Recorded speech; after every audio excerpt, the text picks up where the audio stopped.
सुरक्षित नहीं है। समर्थ उनको बनाना, उनके अधिकार देना। स्वावलंबी महिलाएं कहीं ना कहीं अपने अधिकार भी पा लेती है।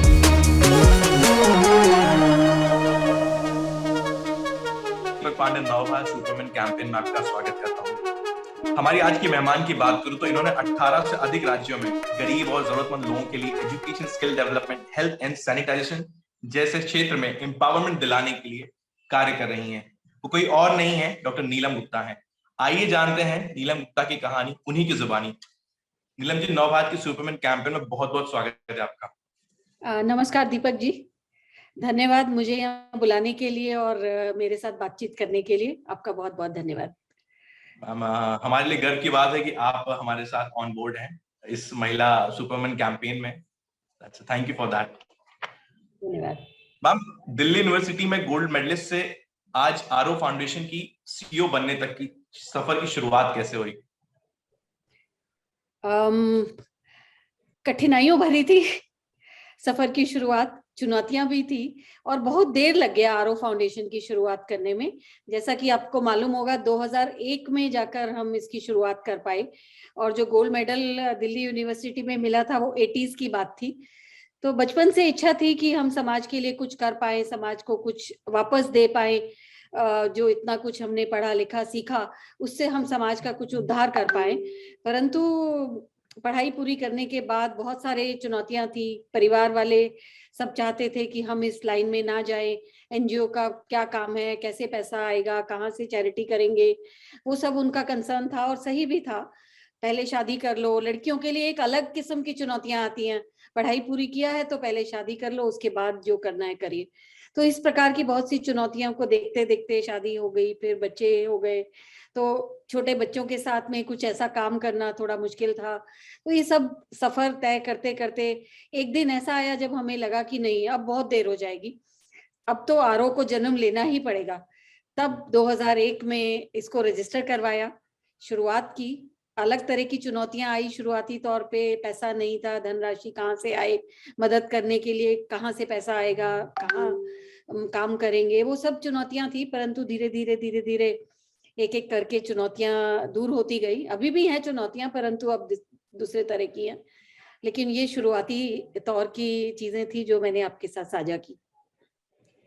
मैं चाहूंगा कि आप बताएं कि क्या है आरओ फाउंडेशन और ये किस तरह से महिलाओं के लिए मददगार है। जी, आरओ फाउंडेशन अगर आप देखें तो ये एक एक्रोनिम है, अ रे ऑफ होप के लिए।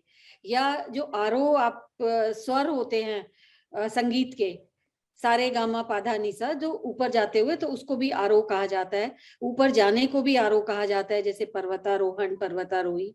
तो इसका नाम अपने आप में सार्थक है ये बताने के लिए कि क्या है। हम लोग काम करते हैं सभी की, गरीब और पिछड़े लोगों की, जरूरतमंद लोगों की अपलिफ्टमेंट के लिए या उन्हें ऊपर उठाने के लिए, राइज करने के लिए। तो आरओ का शुरू से यही था उद्देश्य इसको बनाने का कि जहां भी गरीब लोग हैं, जहां भी जरूरतमंद है, शिक्षा के लिए, स्वास्थ्य के लिए अभाव है या उनके जीवन में किसी भी अन्य प्रकार का अभाव है जिसकी वजह से वह आगे नहीं बढ़ पा रहे हैं, खासतौर से महिलाएं और बच्चे। तो इसको ही लेकर आरओ की शुरुआत हुई थी और आज तक हम उसी पद पर और उन्हीं पद चिन्हों पर चल रहे हैं। इसी तरह चलते चलते आरओ के फुटप्रिंट्स करीब 17-18 प्रदेशों में पहुंच चुके हैं और आज तक हम लोग 10 लाख लोगों के करीब मदद कर पाए हैं, nearly 1 million so as to say. और उस जिसमें से 5 लाख के करीब उससे अधिक महिलाएं भी हैं। तो उनकी शिक्षा के लिए और स्किल डेवलपमेंट यानी प्रशिक्षण देकर उनको या तो काम में लगाना या किसी प्रकार की आर्थिक व्यवसाय से उनकी मदद करना, जिससे कि वह अपने पैरों पर खड़ी हो सके और आत्मनिर्भर बन सके। इस प्रकार के कार्य आरओ फाउंडेशन करता आ रहा है। और ज्यादातर हमारे अब कार्य जो हैं एक और नए लेवल पर आ चुके हैं, जिसमें कि हम पूरे गांव को अडॉप्ट करते हैं और उसमें गांव की हर प्रकार की जरूरत, गांव के लोगों की, बच्चों की, महिलाओं की और यूथ की हर प्रकार की जरूरत, शिक्षा से लेकर उनका स्वास्थ्य, उनके लिए स्किल डेवलपमेंट, उनके लिए जॉब लगवाना या काम करवाना, खेती बाड़ी में मदद करना, पानी की समस्या हल करना, बिजली की समस्या हल करना, उसके अलावा उनके पर्यावरण एनवायरनमेंट को सुरक्षित बनाना, वहां पर अगर तालाब है तो उसका उद्धार करके उस तालाब को साफ करके लोगों के लिए उसको बनाना। तो इस प्रकार का एक होलिस्टिक डेवलपमेंट का कार्यक्रम अब हम चलाते हैं, जो कि आज की डेट में हमारा करीब 250 से 300 गाँव के में ये कार्यक्रम चल रहा है, जिससे लोगों की पूरे परिवार और पूरे गांव की मदद हो पा रही है। जी, तो इस प्रकार के बहुत खूब, कार्य जैसे कि आपने कहा इसमें। लाखों, जी, जी लाखों महिलाओं और लाखों बच्चों की मदद मिल रही जरूरतमंदों की, बड़ी बात है। और आपने शुरुआत में ही कहा कि नेचर से लेना और देना, ये मुझे लगता है सबसे बड़ा सोशल इनिशिएटिव है। मैं जी जानना चाहूंगा, जैसे कि मैंने शुरुआत में ही कहा कि आप दिल्ली यूनिवर्सिटी से गोल्ड मेडलिस्ट रह चुकी हैं, तो क्यों यही क्षेत्र चुना? आप और भी क्षेत्र चुन सकती थी। जी अ, असल में यह सपना बचपन का है। जब मैं 9वीं 8वीं 9वीं कक्षा में पढ़ती थी, तो एक तो हमारे घर का माहौल ऐसा था कि देने का बहुत ज्यादा घर से हमने सीखा कि जरूरतमंद कोई अपने दरवाजे पर आ गया है तो कुछ ना कुछ लेके जाएगा, उसको हम देंगे। तो यह एक प्रभाव मेरे परिवार का, मेरी माताजी का मेरे ऊपर था कि हमें मदद करनी है, मदद का हाथ बढ़ा रहे, बस ये हमेशा हमारे मन में था। परंतु 9वीं 10वीं में जब हम स्कूल जाते थे, आसपास बच्चे जो स्कूल नहीं जा रहे हैं, लड़कियां हैं, लड़के हैं, बच्चे हैं, भीख मांग रहे हैं, खड़े हुए हैं ऐसे ही झोपड़ियों में हैं, तो उनको देखकर मुझे अंदर से बहुत अपने आप में कमी महसूस होती थी कि हमारे आसपास ऐसे लोग क्यों हैं। और एक दो बारी किसी को दिया तो फिर भी अगले दिन वो वैसे ही खड़ा हुआ है। मैंने कई जगह बताया भी है, कोई अपना स्वेटर उतार के दे दिया, परंतु वो लड़की अगले दिन खड़ी है। तब हमें लगा कि देना भी एक सॉल्यूशन नहीं है, हमें इनके लिए कुछ करना होगा जिससे ये सक्षम बन सके, अपने आप से अपने पैरों पर खड़े हो सके और कल को भीख मांगने दोबारा ना जाए। तो इस प्रकार से बचपन से वो जो बीज दिमाग में आ गया था कि कुछ करना है, कुछ करना है, तो वो भावना रही। परंतु पढ़ते पढ़ते अब अच्छी शिक्षा मिल गई, एमएससी करा, गोल्ड मेडलिस्ट, फिर पीएचडी कर लिया। तो पढ़ाई उच्चतम करने के बाद बस जैसे मैंने पहले बताया कि जॉब शुरू किया, शादी हो गई, तो थोड़ा सा जो सपना था वो पीछे चला गया कि ठीक है, जब हम सक्षम होंगे, खुद इस लायक होंगे कि औरों की मदद कर पाए, तभी करेंगे। तो थोड़ा कमाई वमाई शुरू की, पैसा कि अपने पास कुछ हो तो दूसरे का मदद करें। इस जी, वजह से थोड़ा टाइम लगा और जैसे ही मुझे मौका मिला मैंने इसको पूरा किया। कहते हैं जब अच्छा काम कोई करता है तो जिम्मेदारियां बढ़ जाती हैं, क्योंकि सोसाइटी की बात है, अगर समाज को देना है कुछ तो जिम्मेदारी बहुत है। इस जिम्मेदारी के दौर में और किस तरह से आपने पर्सनल और प्रोफेशनल लाइफ को मैनेज करती हैं? दोनों की तरफ बराबर समय और ध्यान देकर, और अपने सोने और विश्राम के समय को घटाकर। तो क्या होता है कि हम लोग सब सोचते हैं 7-8 घंटे काम करेंगे, दिन में भी सोना है, अधिकतर महिलाएं सोचेंगी काम खत्म किया सो गए।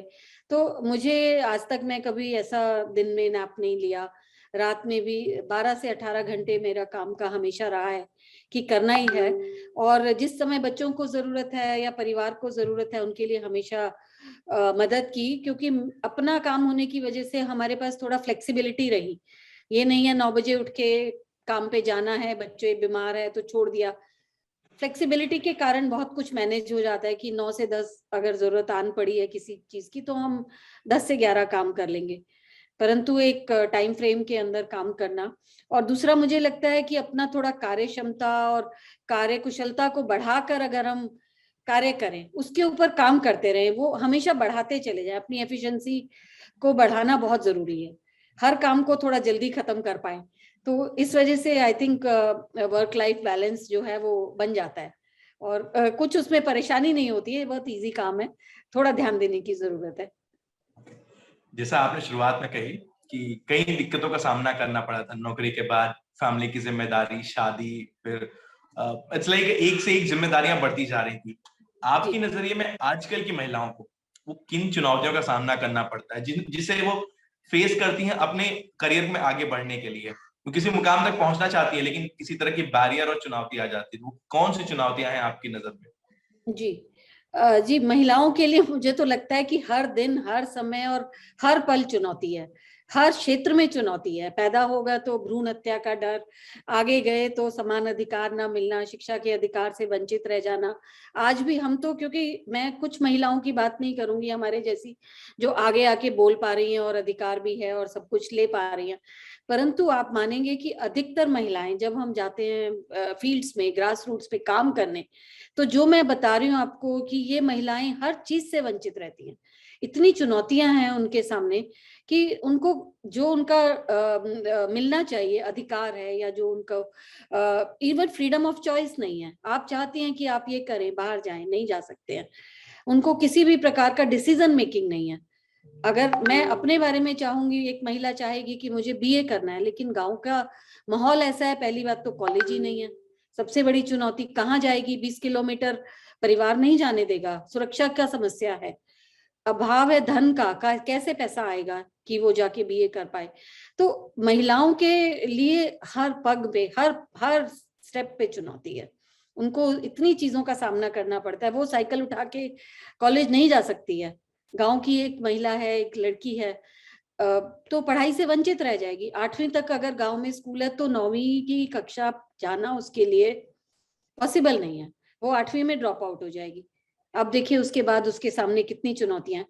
शादी होगी, दहेज के लिए प्रताड़ना, ताने सुनना, सारे घर का पूरा दिन काम का बोझ, और उसके बाद उसका स्वास्थ्य की देखभाल नहीं होती है, डोमेस्टिक वायलेंस की शिकार होती है।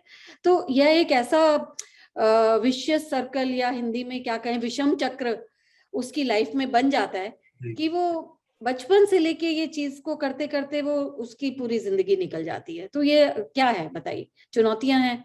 और हमारे बहुत सी महिलाएं, मैं तो कहती हूँ लाखों करोड़ों महिलाएं इस प्रकार की चुनौतियों से आज गुजर रही हैं।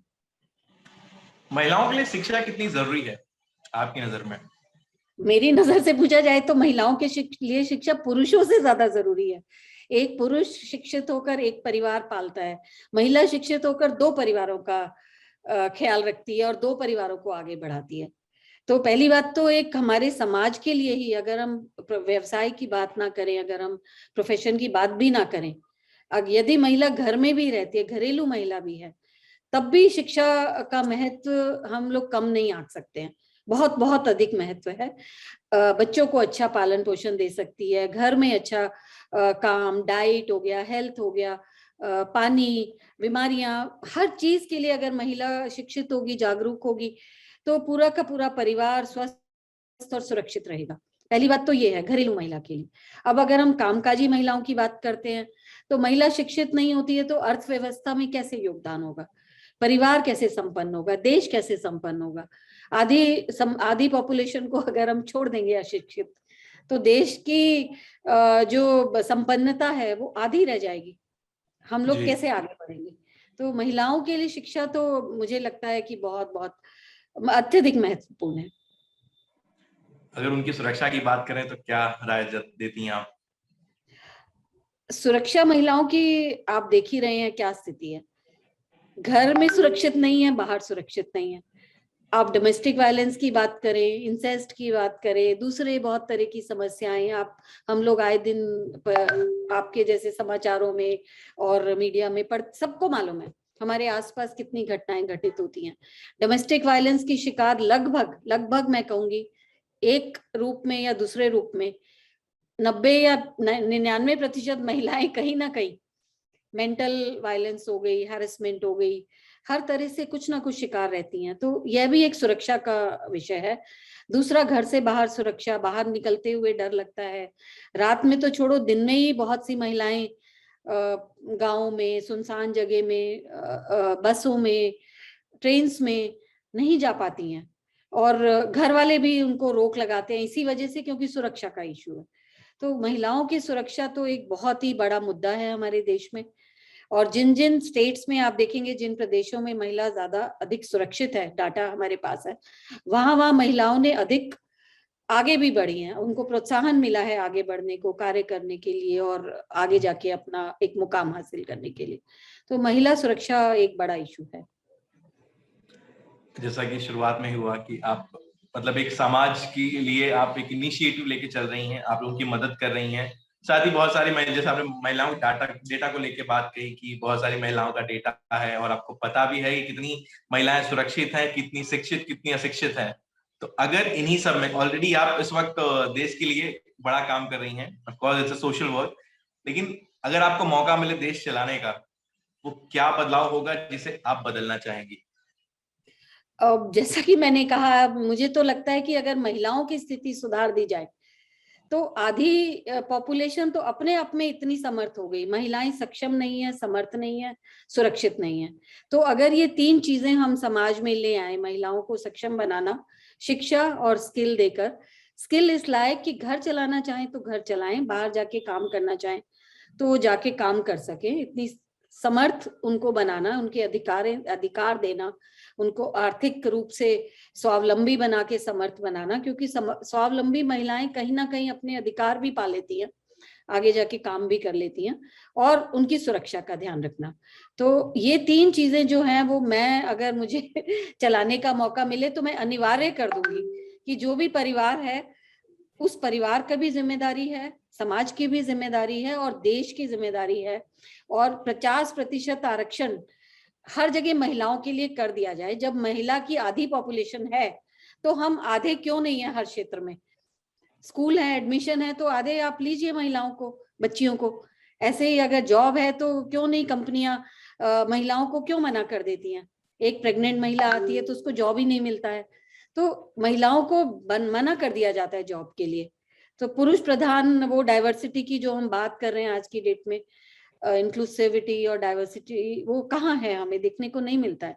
तो मैं चाहूंगी कि हम एक इंक्लूसिव समाज बनाएं, महिलाओं को अधिक से अधिक आगे बढ़ाकर बराबरी का दर्जा देकर देश को संपन्न बनाएं, क्योंकि आधी पॉपुलेशन भी साथ में कंधे से कंधा मिलाकर चल सकेगी तो देश तो अपने आप ही आगे बढ़ जाएगा।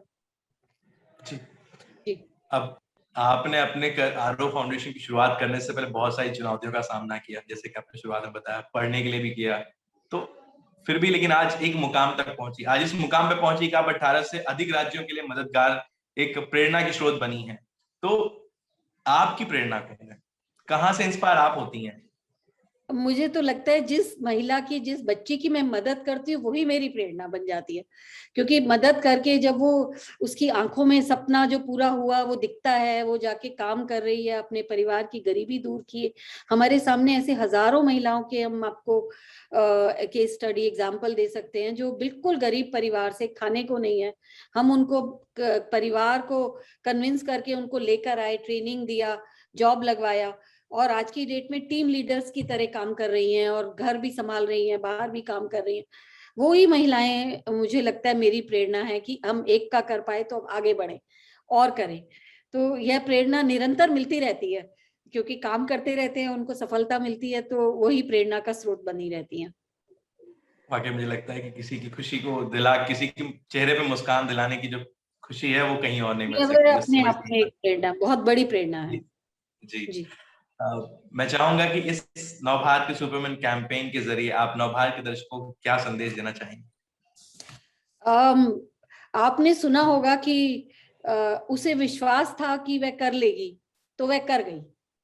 तो मैं महिलाओं को खास तौर से यह संदेश देना चाहूंगी कि विश्वास रखें अपने आप में। आत्मविश्वास अगर महिला में होगा, मैं जानती हूँ सक्षम नहीं, सुरक्षित नहीं, मैंने पहले बोला है कि बहुत सारी चुनौतियां हैं, कमियां हैं, परंतु एक आत्मविश्वास जब होता है ना महिला में, तो वह सब चुनौतियों का सामना कर जाती है, सक्षम भी बनेगी, सुरक्षित भी होगी, समर्थ भी बन जाएगी। तो मैं यही कहना चाहूंगी, संदेश ये है कि एक अपने आप में, खुद में विश्वास रखें और आगे बढ़े, निरंतर बढ़ते रहें, रुके नहीं, चुनौतियां आए, चलते रहें, तो आप जरूर एक सफलता के मुकाम पर पहुंचेंगी। हम अक्सर हार मानकर, थक कर छोड़ देते हैं चीजों को बीच में कि अब नहीं होगा। बस वो पॉइंट जो है उस पे आपको डटे रहना है और आत्मविश्वास से आगे बढ़ते रहना है। वाकई सच कहा आपने, आत्मविश्वास की जरूरत है आज की महिलाओं के लिए, शायद जिसकी कमी है, शायद इसीलिए हम आज कैंपेन के जरिए उस आत्मविश्वास को बढ़ाने की कोशिश कर रहे हैं। वो मैडम जी असल में बहुत हमारे बहुत समाज ने उनका आत्मविश्वास हिला दिया है। महिलाओं में इतना डर का माहौल है, डर बिठा दिया है, एक हर चीज का डर कि क्या होगा। तो वह डर हट जाए तो अपने आप में अंदर से उनका विश्वास और आत्मविश्वास निकल आएगा। जी नीलम जी, बहुत बहुत शुक्रिया हमारे सुपरमैन कैंपेन से जुड़ने के लिए। हम और नवभारत का परिवार चाहेगा कि जिस तरह से आप समाज की मदद के लिए मुहिम चला रही हैं, आरो फाउंडेशन आपका दर प्रतिदिन बढ़े और लाखों नहीं करोड़ों बच्चों और महिलाओं को मदद मिले, यही हमारी शुभकामनाएं हैं। जी धन्यवाद दीपक जी, मुझे बहुत अच्छा लगा आपके शो पर आकर और आपसे अपने व्यूज और अपने बातें साझा करके। धन्यवाद।